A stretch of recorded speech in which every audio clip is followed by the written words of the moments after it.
नमस्कार।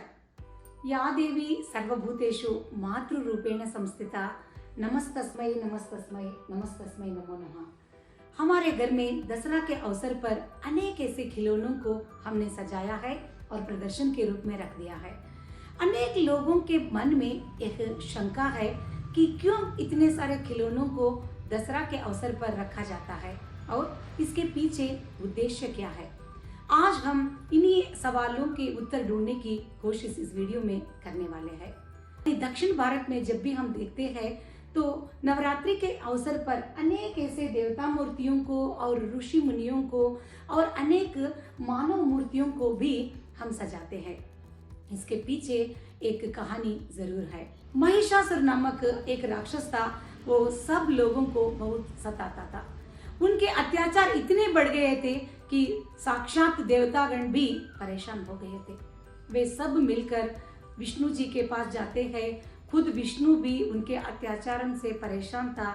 तो त्रिमूर्तियां जब शक्ति माँ यानी पार्वती के पास जाकर प्रार्थना करते हैं कि इनकी अत्याचारों से सिर्फ बचाने की ताकत या शक्ति सिर्फ देवी माँ में मात्र है।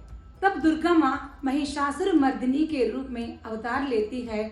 उसी समय में सारे के सारे देवतागण में जो शक्ति है, ताकत है, अस्त्र है, शस्त्र, वे सब दुर्गा माँ को सौंपा जाता है।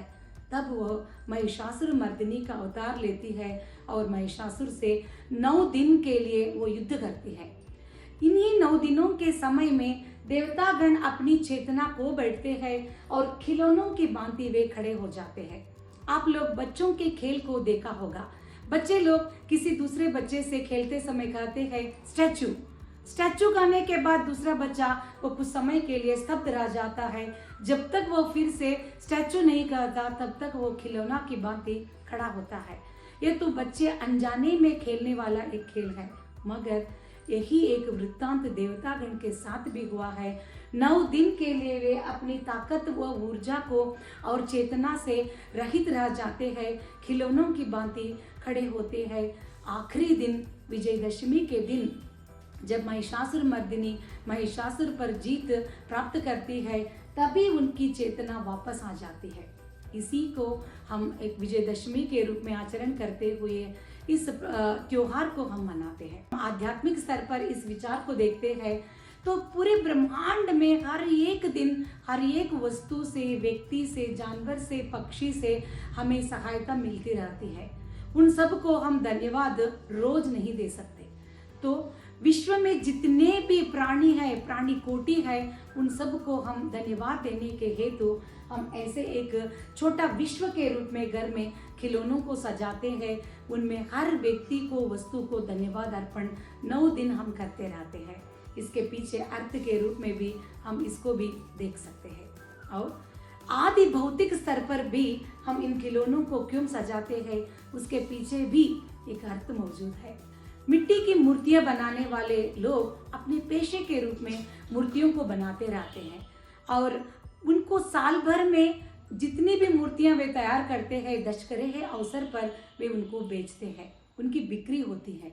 और मुख्यतः जैसे साउथ इंडिया यानी दक्षिण भारत में जो लकड़ी से तैयार करने वाले पट्टद कुंबे, जिनको विवाह के अवसर पर लड़की के माता पिता देते हैं, उनको भी वे संपूर्ण वर्ष में तैयार करते रहते हैं। मुख्यतः दशहरा के इस अवसर पर लोग उनकी बिक्री करते हैं। इनका जीवन यापन चलने के लिए और उनकी आजीविका को वे आगे चलाने के लिए भी हमें साल में एक बार इन खिलौनों को खरीदना हमारे लिए एक प्रथा सी बन गई है। तो इन लोगों की जो पेशे को आगे पीढ़ी दर पीढ़ी ले जाने के लिए हमें तो साल में एक ना एक खिलौनों को खरीदने का जो प्रथा हमारे बुजुर्गों ने रखा है। तो इन सारे कारणों को हम मन में रखते हुए घर में इतने सारे खिलौनों को सजाते हैं।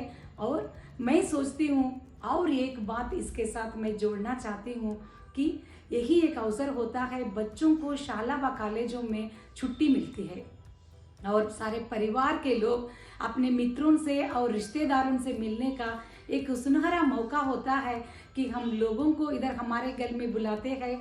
हमारे घर में सजाया हुआ जो भी छोटा सा विश्व है उनको उनसे परिचित कराते हैं और हम भी उनके घर जाते हैं। ऐसे एक दूसरे के घर आना जाना भी हमारे स्नेह संबंधों को बढ़ाने के लिए एक अवसर भी हमें देता है।